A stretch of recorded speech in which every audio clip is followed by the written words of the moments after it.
I found at one point that if you Googled me, Michael Fertman, my website didn't necessarily show up. So in the results, so I simply, at my About Us page, I changed the tags to make sure, I would show up. And so in my case, I added my name to it. Hey, welcome to Unleashed. I'm your host, Will Bachman. Unleashed is produced by Umbrex, the first global community connecting top-tier independent management consultants with one another. We just heard from today's guest, Michael Fertman, a marketing consultant who runs the B2B Marketing Group based in New York City. In today's episode, Michael explains to me the fundamentals of search engine optimization, usually abbreviated as SEO. If you are looking to have your website ranked higher in search engine results, and SEO is a bit of a black box to you, then this episode could be a good place to start. You can learn more about Michael's work on his website, theb2bmg.com. Link is in the show notes. And if you want to connect with Michael on LinkedIn, his LinkedIn URL is also in the show notes. Final note before the episode, I'd like to welcome listeners Benjamin M., Raymond H., and Aj R., who have recently signed up for the weekly Unleashed email. If you'd like to receive the transcript of each episode, plus other bonus features right in your inbox, email me at unleashed@umbrex.com. Hello, Michael. Welcome to the show. Hi, Will. Thank you for having me today. So, Michael, thanks for coming on the show to talk about search engine optimization. You're not like just an SEO guy. Before we kind of get into that, where I asked you to kind of give me a 101 on search engine optimization, what independent consultants need to know. Before we get into that, give us an overview of your practice. Sure. So I'm an independent consultant operating as B2B Marketing Group. And my career has all been in B2B product marketing, product management, and marketing, mostly in the SaaS technology world, and also in the professional services world that we're in for larger professional services firms. And so I position myself as a revenue growth consultant for B2B SaaS businesses, primarily that are VC backed. Yeah, and I love the way you kind of described it to me earlier as you really focus on B2B for companies that have a zero cost of goods sold. I mean, you've really defined your niche in a way that one would expect a professional marketer to do. It's so important to have a fishing line. We've talked about that in other episodes with David Fields about really getting a fishing line. And yours is a great example. So if we have some time at the end of the show, maybe we could talk about some of the other pieces that you do. Just one little segment of what you would work on would be search engine optimization, but I'd like to explore that in some detail. So, myself, a lot of my listeners will have a website that they've put together. Maybe they got some help, and almost every day you get 2 or 3 people reaching out on LinkedIn saying, "Oh, let me help you on search engine optimization for your website." And we know we would love to get more incoming leads. We'd love to get more, organic search, but it's kind of hard to know what to do. So I'll turn it over to you. Kind of give me the 101 on what's the 80-20 on what an independent professional should know on how to, optimize the website for doing better to show up in search. Great. Well, thanks. So it's interesting in that while SEO isn't generally the primary lead channel for people like us, I have found in almost every client I've worked with, and including myself, that there's low-hanging fruit to do just what you said, the 80-20, that the handful of key things that will boost your search results. And probably one of the most important things that comes, up front, and you've kind of talked about it, I think, in your very first podcast, is about naming your company. and choosing your name, and I think it can be that the name itself can be informed by the positioning you're going to do for SEO and vice versa.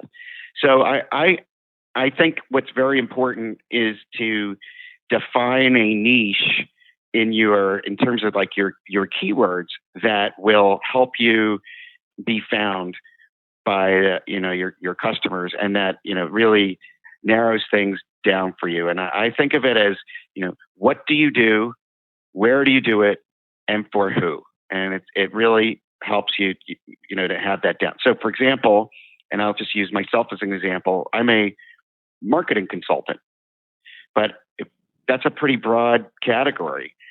So to be more easily found, I think about, well, where am I a marketing consultant? And I'm in New York. And who do I do it for? And I do it for B2B SaaS companies. So when I think about what we would call a long tail search term, I'm a B2B SaaS CMO in New York City.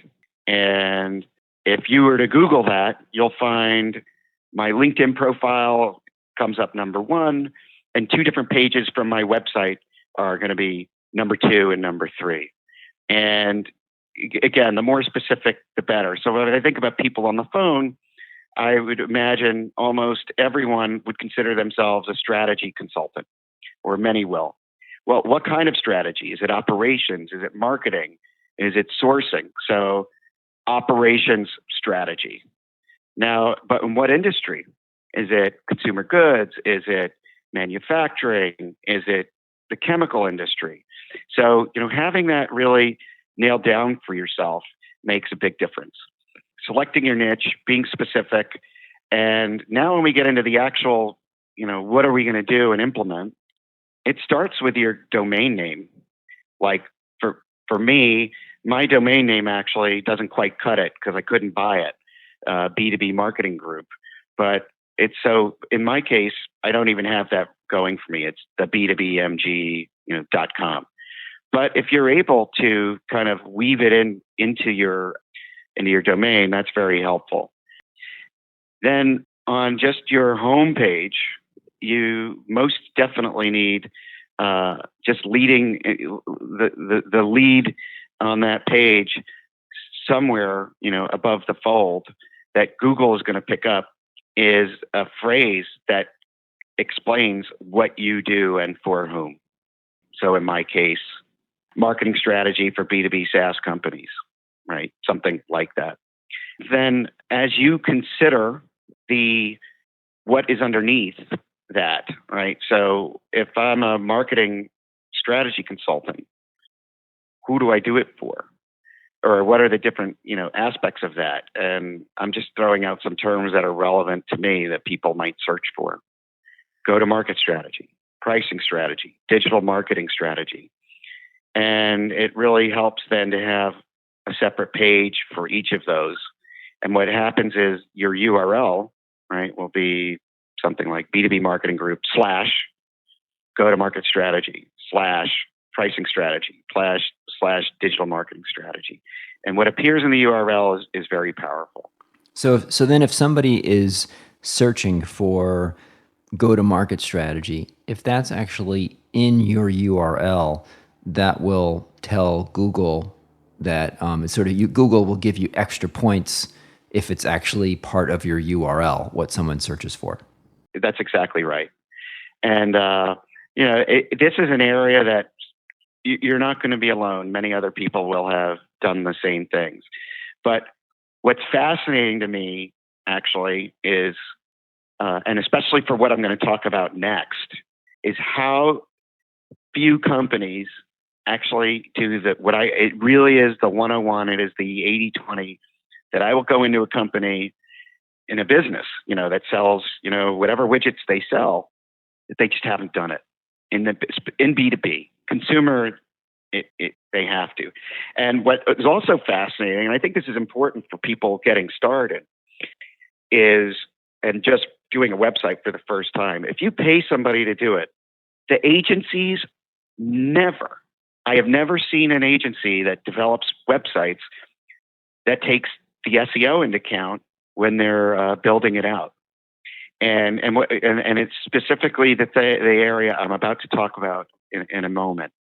I guess the point is that it's kind of on all of us to at least know these basics and make sure that they're being taken care of. So I'm going to talk about the two really important pieces that you can almost do if you don't want to do any research and you just know how you want to be positioned, and you're not going to think about, well, how many searches are on these different keywords, and you're just going to get to it.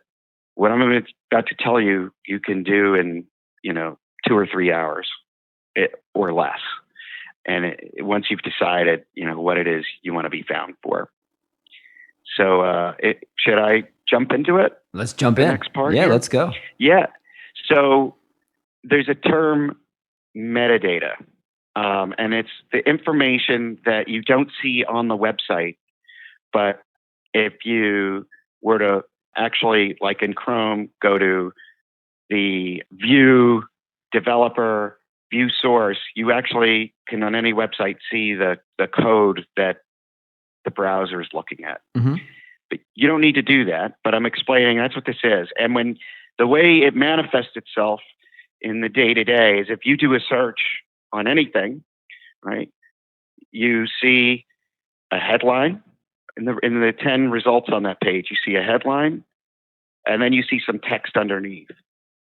And that headline is the single most important thing that you can control that will have the biggest impact on your SEO as for the amount of time you put in and the result, the amount of a boost you'll get. It's absolutely, critical.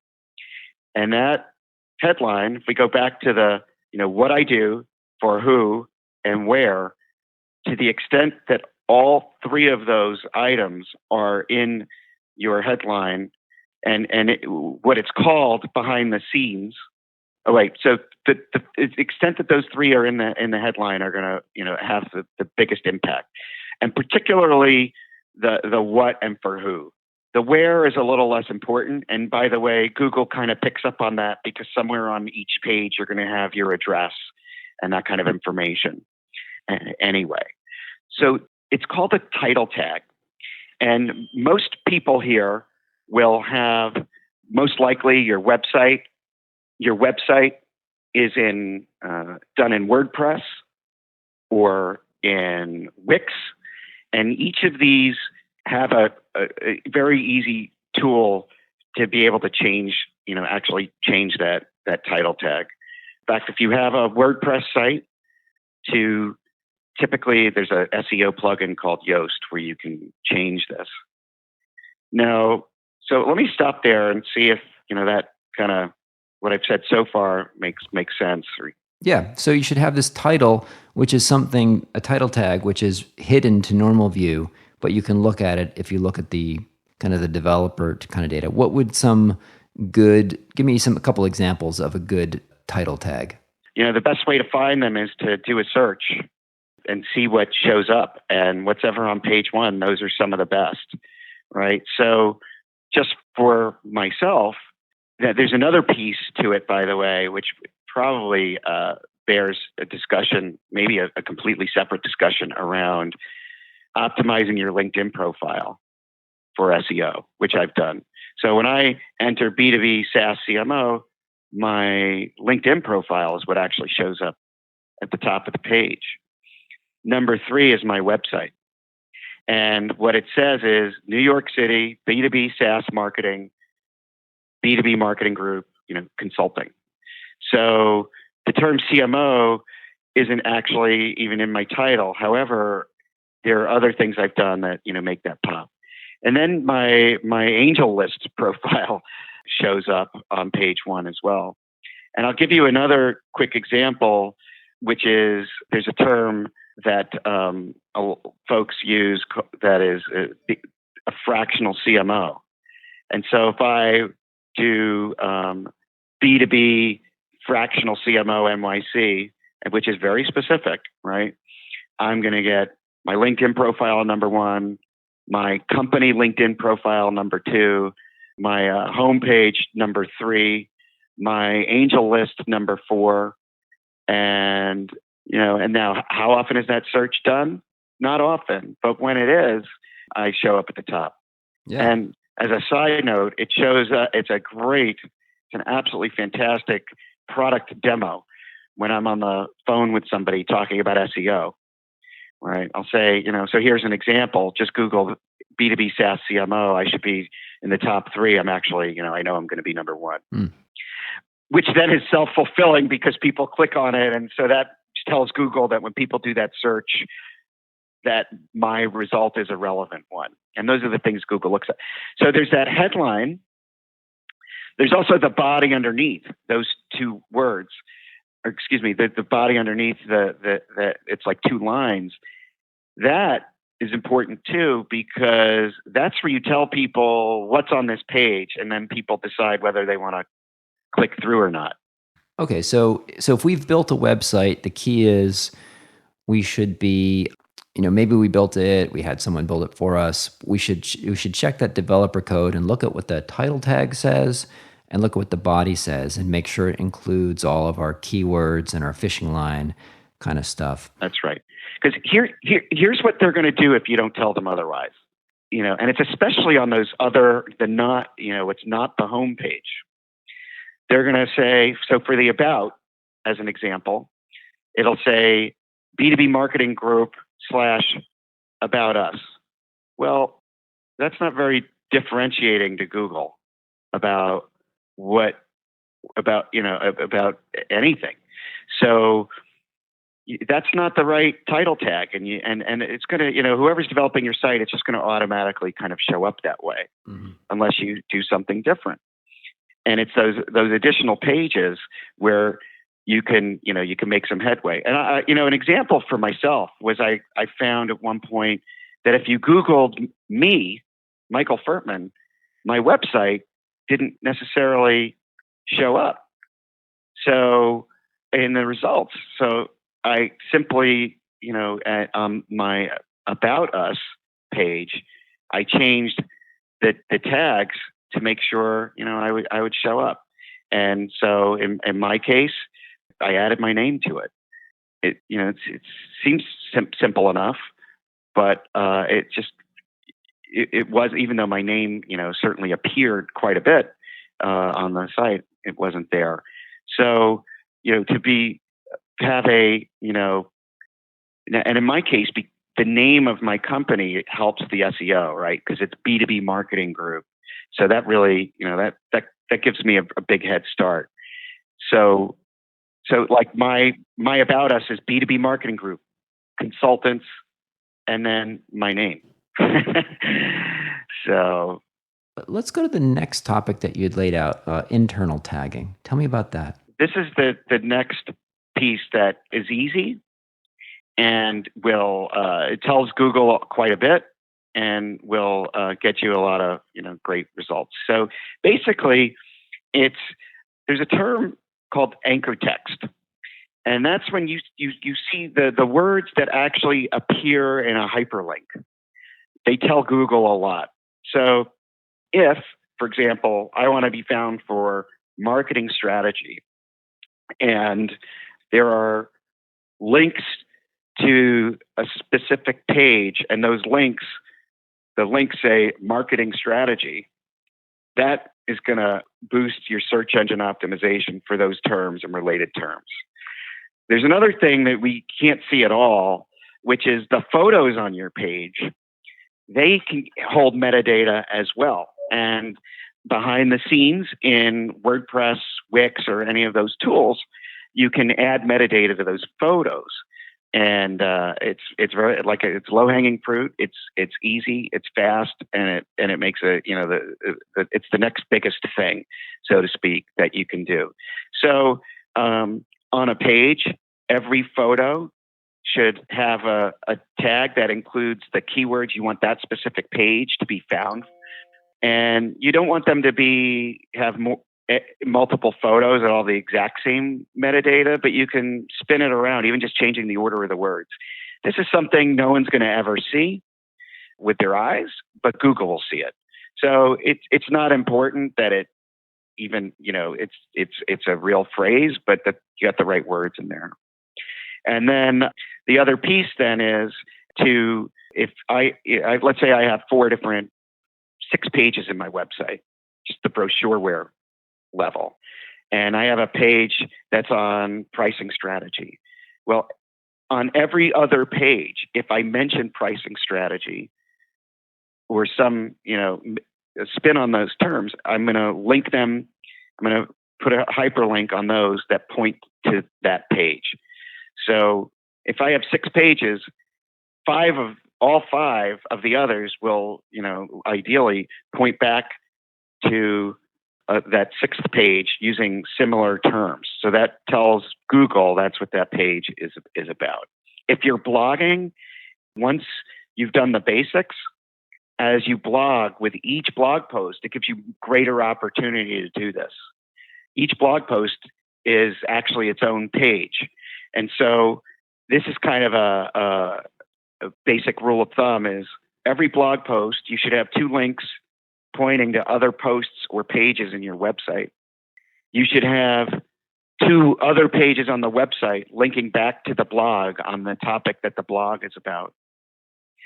And this next piece is not necessarily well researched to the effect it has, but if you have 2 links out to, let's say, sources you use, and that those sources, you want them to be very high traffic, relevant websites, like that are, for example, if you're a fractional CFO, to link back to CFO magazine. And then there's this concept of that the links open in a new window that are important because you don't want to send someone off your page. You just want to open up a new window.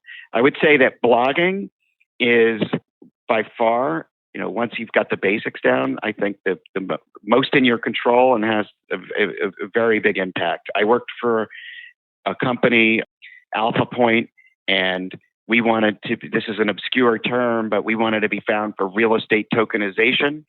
And we had 3 different blog posts related to that, and it boosted us immensely from not appearing at all. So those are the things that are well within our control. And then the last thing that's also well within our control is just having your business listed on various directories. Manta is one that's free. Your LinkedIn profile, your Twitter profile should all link back. And then, one little trick is to post slide shares on, there's a website for, I think it's it used to be slideshare.com. I don't know what it is now.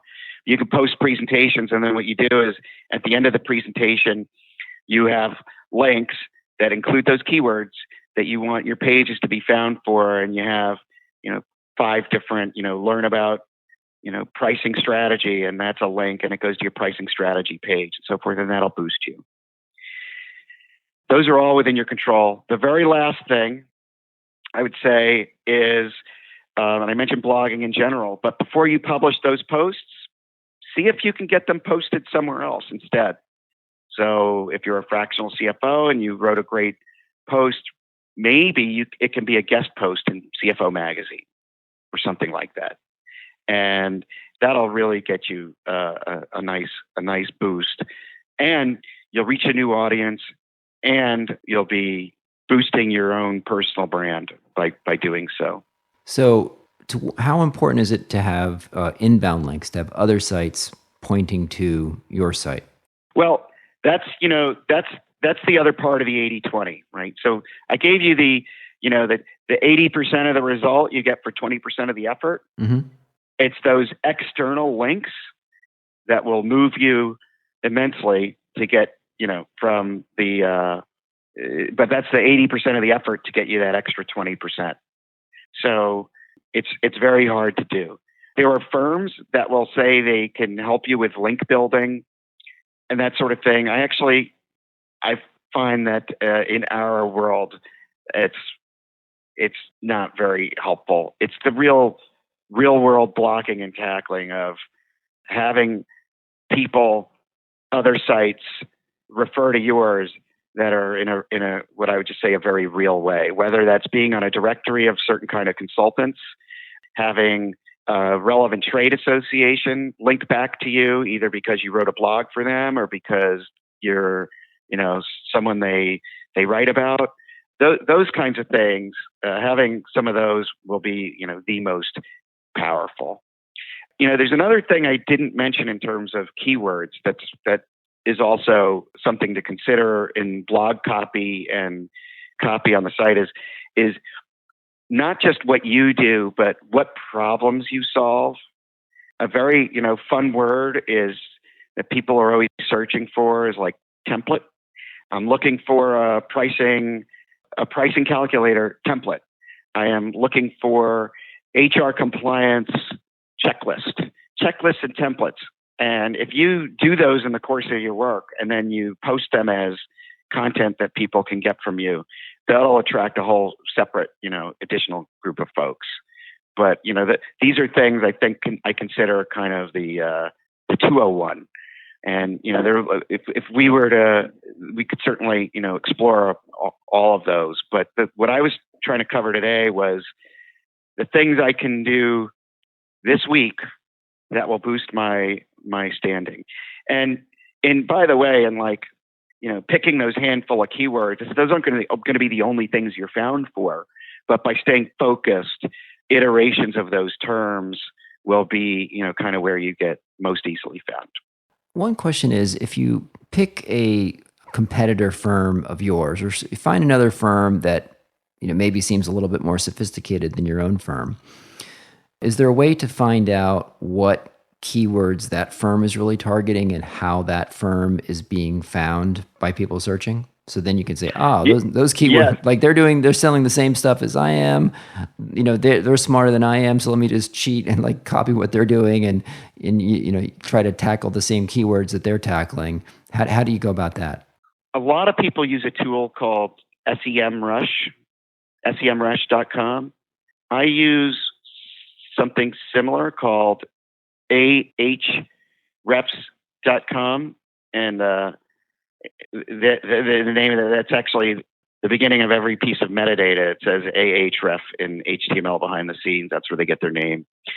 And I use it where I can enter any website name, and what I will then see in the results, look at their organic search terms, and I'll see all the terms for which they rank, the average position of that rank, and the number of monthly searches for those terms. So what I'll do is, so for me, there's a company that's much bigger that kind of positions themselves as quote fractional CMOs, and so I've looked at, it's called Chief Outsiders, right? So I've looked at what they do, and in fact, when I first did my site, I didn't know as much as I do now. I did it 4 years ago, and it's time for me to change my keywords because now that I've started using these tools, they're better terms than the ones I've been using. And the way I've discovered that is by looking at the competitors, seeing where they rank, and seeing the amount of traffic. So, then what you do is then you look at those pages, you look at the metadata that they're using, you look at, what they're writing about. And probably what's even the most important actually is seeing, and this is part of the 80% of the effort to get that last 20 is what are outside websites, which ones are pointing to them. And it gives you a sense of who you might target for a guest blog post, or to find a way to somehow get mentioned on their sites. So your tool will tell you pick a competitor and you can find out all of the other websites that are pointing to that firm's site. Yes. Okay. Exactly. All right. That's pretty cool. So, yeah. And this is the kind of thing where someone like me, it's still kind of almost 101-ish for me, because I've done it so often that I could look at another site. I can see, how they rank relative to mine.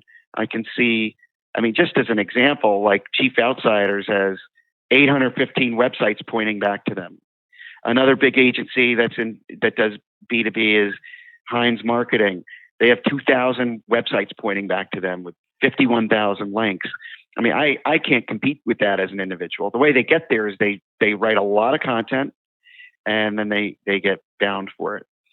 So while on that topic, I could just tell you the easiest, best way to get pointed to by many other firms is to have some unique statistic that you've researched that other people will want to use in their own articles. So they'll refer to, and I don't have this, but in a study by B2B Marketing Group, they found that 15% of SaaS businesses have trouble pricing, or whatever it may be. It's not a great example, but I know, because I've written a lot of white papers, that I have found where I'm trying to find a specific fact to back me up, and what I'll end up finding is 20 different articles refer to a specific statistic, and they all point back to one particular page because they're the only person, they're the only folks who've come up with that, statistic or factoid that's backed by research. So to the extent that you find something like that you can publish in a blog post that's data driven, things like that will get you a lot of backlinks and referring domains without you necessarily trying so hard to get them. So either do some original research, have some unique statistics, or more broadly, just have some useful stuff on your website that people actually want to read and recommend helps, obviously. Yes. All right, fantastic. Well, Michael, we could, I know that SEO is just one small sliver of what you do, and we could spend more time talking about other areas. And I'd actually love to have you back on the show to talk about some of that stuff. I know that our time's up right now, and we'll definitely include your website in the show notes. And thanks so much for being on the show. Thank you very much. I really appreciate it. Thanks for listening to this episode of Unleashed, the show that explores how to thrive as an independent professional. Unleashed is sponsored by Umbrex, the world's first global community of top-tier independent management consultants. The mission of Umbrex is to create opportunities for independent management consultants to meet, share lessons learned, and collaborate. I'd love to get your feedback and hear any questions that you'd like to see us answer on this show.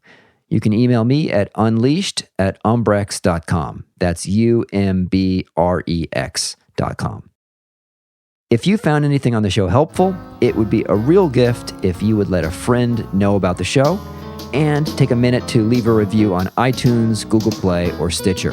And if you subscribe, our show will get delivered to your device every Monday. Our audio engineer is Dave Nelson. Our theme song was composed by Gary Negbauer, and I'm your host, Will Bachman. Thanks for listening.